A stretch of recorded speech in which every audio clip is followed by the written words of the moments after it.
Hello everyone, I am Santosh Kumar. I am a BTech graduate and your chemistry teacher. Today we are going to discuss electrochemistry and in electrochemistry we will particularly deal with Nernst equation and electrochemical series. And before starting the topic, let me ask you a quick question. कोई भी battery होता है, जैसे ये मान लो कि एक cell है, ये सेल जैसे जैसे यूज होता जाता है, राइट, वैसे ये वीक होता जाता है. क्यों? Why a cell becomes weak as the time passes, right, or over the time. Second thing, how strong this cell is. How can you predict or how can you say that how stronger is this cell at this particular moment? Suppose मान लो इससे थोड़ा सा आपने toy run कर लिया है, even at that time or at that concentration of the cell, how strong is this cell? So how can you predict that, right? So इसके लिए हम लोग आज सीखने वाले हैं नर्स्ट इक्वेशन. अगर आप नर्स्ट इक्वेशन को अच्छी तरह से समझ जाते हैं तो इलेक्ट्रोकेमिस्ट्री आपके लिए इजी और स्कोरिंग हो जाता है. यू नो कि electrochemistry is very important for your JEE exam और नीट और even your board exam. Let's start this topic and will deal with Nernst equation, electrochemical series, and will also learn how concentration of any cell affects EMF of the cell or voltage of a cell. So let's start understanding Nernst equation. So put the heading Nernst equation. So you must have learned how to calculate E naught cell, right? This is nothing but standard cell potential and this is calculated by E naught cathode minus E naught anode. ठीक है, ये standard condition पे means concentration यहाँ पे क्या होता है आपका 1 मोलर, टेम्परेचर क्या होता है 298 केल्विन एंड प्रेशर क्या होता है 1 bar. NCERT now consider standard pressure as 1 bar. आप चाहे तो यहाँ पे 1 atm भी बहुत सारे प्रॉब्लम में देख सकते हैं, राइट. सो ये कैलकुलेट करने अगर आपको आ रहा है तो with the help of this E naught value you can calculate EMF of the cell and you can check how stronger a cell और battery is. So EMF of the cell, Nernst has given you equation E cell or EMF of the cell equal to E naught cell minus RT upon NF ln Q, right? ये equation है और यहाँ पे आपके R universal gas constant होते हैं तो वो वैल्यू यहाँ पे लिख लेता हूं मैं R T. So here R is your universal gas constant. The value है 8.314 joule per Kelvin or mole. Okay. T your temperature 298 Kelvin and H number of electron exchange. And F is Faraday constant. F is Faraday constant. Value is 96487 as per NCERT. Or for simplification you can use 896. And for simplification you can use 96500 coulomb. Right? So these are the value. अब आप यहाँ पे देखते हैं E not cell में जो R की value है, T की वैल्यू है एंड F की वैल्यू है, ये कांस्टेंट होते हैं. अगर आप R की वैल्यू, T की एंड F की वैल्यू को यहाँ पे पुट करेंगे एंड ln को log में कन्वर्ट करेंगे then you have to multiply with 2.303 multiplying factor. तो यहाँ पे वैल्यू जब आप पुट करेंगे तो यही ई सेल की value, E cell equal to E naught cell minus 0.0591 upon n और ये क्या हो जाएगा log Q, राइट. तो ये इक्वेशन भी आप याद रखेंगे and you will also remember this equation also. You know Q क्या है यहाँ पे रिएक्शन कोएफिशिएंट. तो ये क्या होता है प्रोडक्ट का concentration raise to their stoichiometric coefficient. Suppose this is x and reactant के concentration raise to their stoichiometric coefficient suppose y, right. तो ये Q क्या होता है रिएक्शन कोएफिशिएंट. और एक पॉइंट और ध्यान रखेंगे आप यहाँ पे कि एट इक्विलिब्रियम जो ई सेल होते हैं ये क्या हो जाते हैं जीरो हो जाते हैं. ई सेल की वैल्यू क्या हो जाती है जीरो. तो ई सेल बिकम जीरो. तो ये इक्वेशन आपका क्या हो जाएगा E naught cell equal to 0.0591 upon n log Q. Okay, ये भी इक्वेशन आपको ध्यान रखना है, राइट. तो इक्विलिब्रियम पे आपके ई सेल की वैल्यू क्या हो जाएगी 0.0591 और आप सिंप्लीफिकेशन के लिए इस वैल्यू को 0.06 भी यूज कर सकते हैं, right. So you understood. Equilibrium पे आपका ई सेल की वैल्यू जीरो हो जाती है और यहीं पे आपने पढ़ा होगा या नहीं पढ़ा तो आप समझ लो कि यहाँ पे सेल काम करना बंद कर देता है, right. So let's understand one more thing. ये जो आपने at equilibrium we are talking about E naught cell क्या हो जाता है यहाँ पे E naught cell equal to 0.06 by n log Q. और Q को क्या लिख सकते हैं हम लोग प्रोडक्ट का कंसंट्रेशन अपॉन रिएक्टेंट के कंसंट्रेशन। सो लॉग क्यू में फिलहाल लिखता हूँ इसे, ये होता है। अगर आप चाहे तो यहाँ से इनोट सेल और लॉग क्यू के बीच भी ग्राफ आप ड्रॉ कर सकते हैं। यही क्यू क्या हो जाता है, एट इक्विलिब्रियम केसी के इक्वल हो जाता है, तो यहाँ पे आप केसी लिख सकते हैं, राइट। सो एट इक्विलिब्रियम क्या हो जाता है, Q is equal to KC. Actual में क्या होता है, जो क्यू आप लिख रहे हैं रिएक्शन कोसेंट, वही आपके इक्विलिब्रियम कांस्टेंट के इक्वल हो जाता है। यहाँ से आप लॉग केसी भी कैलकुलेट कर सकते हैं। लॉग केसी क्या हो जाएगा, एन इंटू इनोट सेल अपॉन 0.06, ठीक है। यहां से आप लॉग केसी के वैल्यू भी कैलकुलेट कर सकते हैं। तो केसी इक्वल टू क्या हो जाएगा, this is nothing but base 10, तो ये क्या हो जाएगा, KC equal to 10 to the power this value. आप चाहे तो ln अगर केसी लिया आपने तो यही e टू द पावर ये वैल्यू हो जाएंगे। ये भी कन्वर्जन बेसिक मैथमेटिकल कन्वर्जन है, आप जानते ही होंगे, राइट।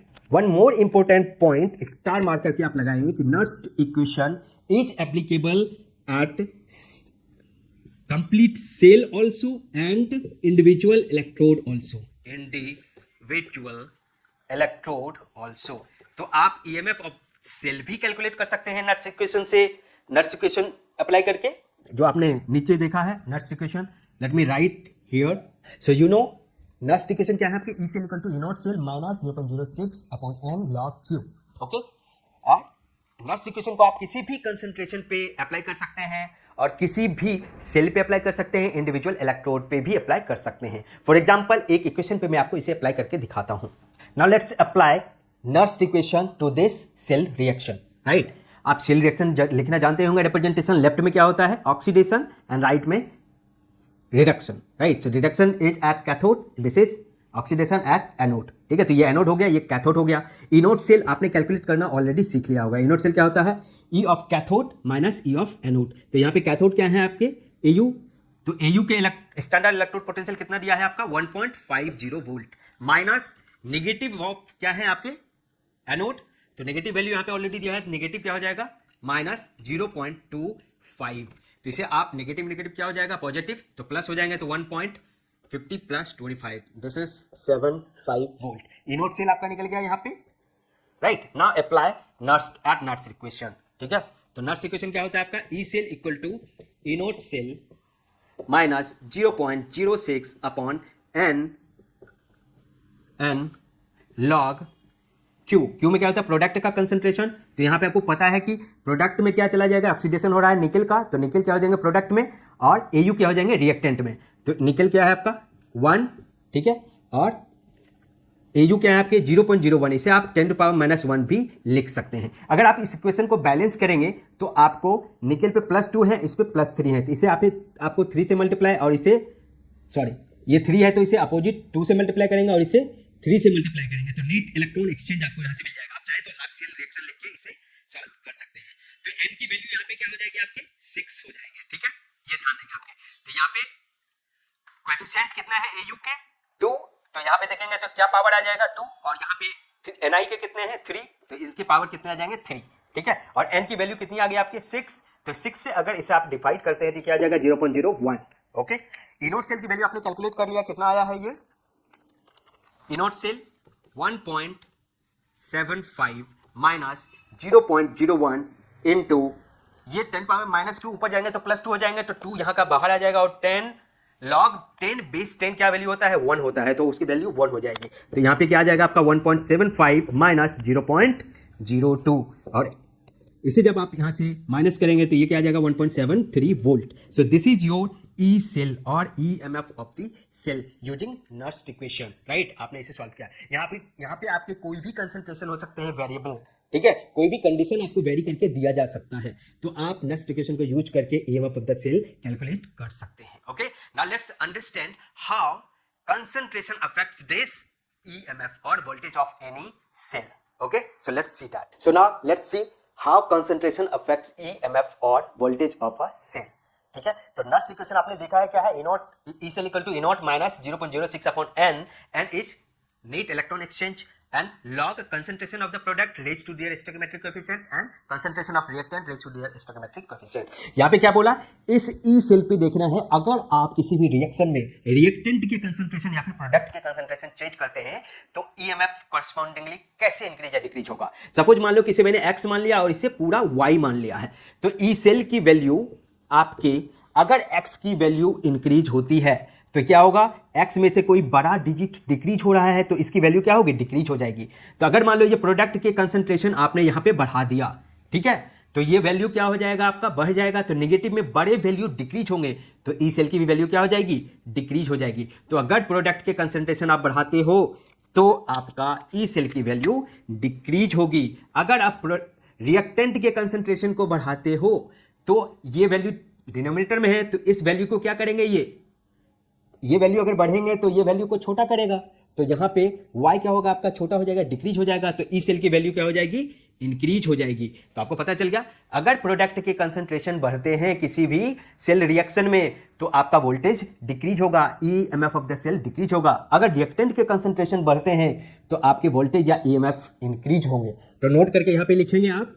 सो यहाँ पे आप देख सकते हैं अगर प्रोडक्ट के कंसंट्रेशन आप बढ़ाते हैं तो ईएमएफ या वोल्टेज आपका डिक्रीज होता है. तो नोट करके यहाँ पे लिखेंगे, if concentration of product increases EMF और voltage decreases, and if concentration of reactant increases EMF और वोल्टेज इंक्रीजेज. तो यहाँ पे एक पॉइंट को समझेंगे, अगर ये सेल है, ठीक है, अगर आप इसे यूज कर रहे हैं, इसे कोई टॉय रन कर रहे हैं, उस टाइम में क्या होता है, जो कंसंट्रेशन रिएक्टेंट के होते हैं वो हाई होते हैं, तो ये कंसंट्रेशन क्या होता है, डिक्रीज होता है. तो एनर्जी आपको आउटपुट के फॉर्म में मिलता है.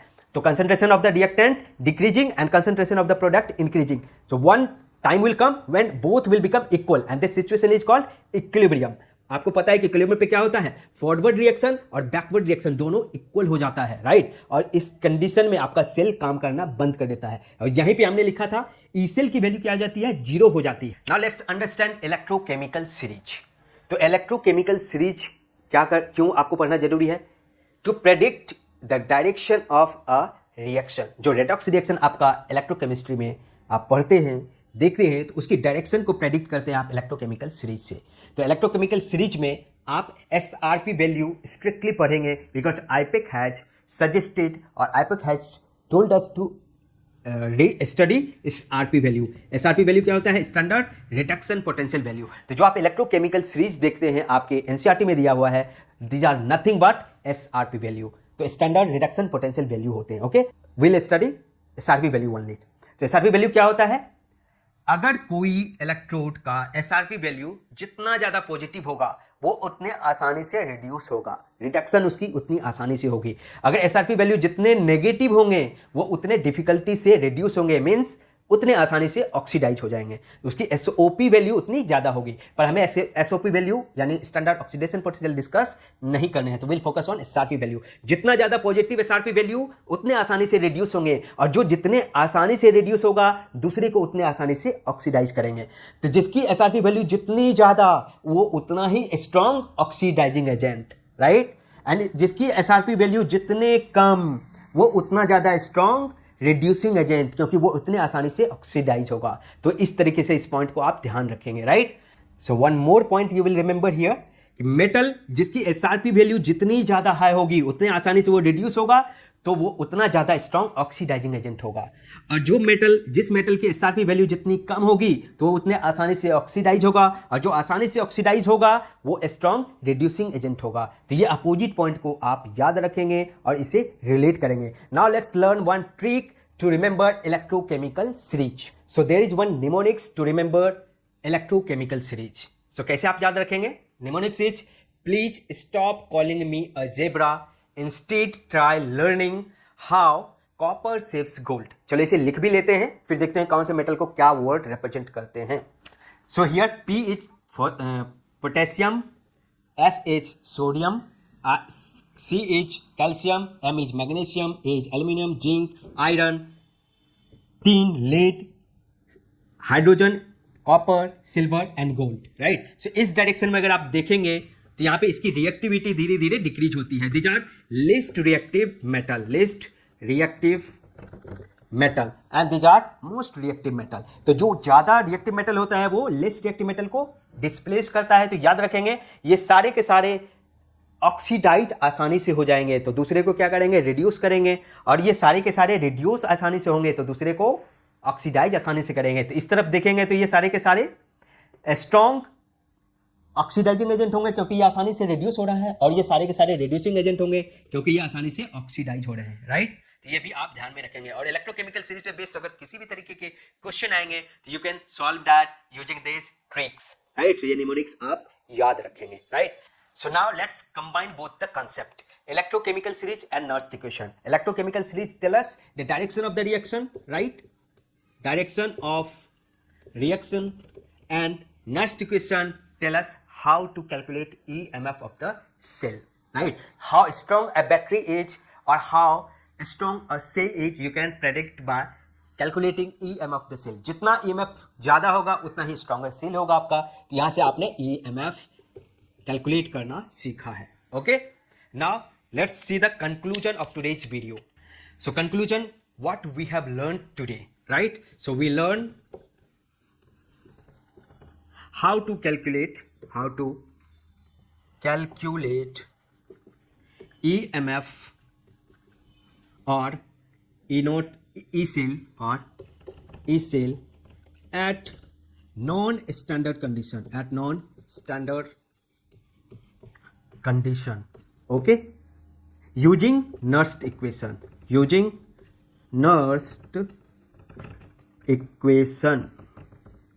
Second, how concentration affects EMF of the cell. Third, mnemonics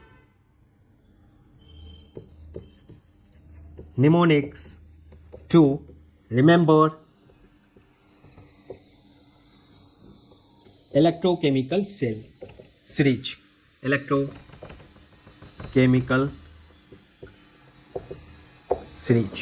So conclusion of today's video. So what we conclude today, we learn how to calculate EMF of the cell at non-standard condition using Nernst equation, right. It can be applied to the cell and individual electrode also. And we learn how concentration affects EMF of the cell or voltage of the cell. And third, we learn mnemonics to remember electrochemical series, right. So I hope you understand whole concept well, and now you can solve numerical based on this and conceptual question based on these concepts. So thank you very much for today's video. See you in next video. Till then, take care. Bye bye.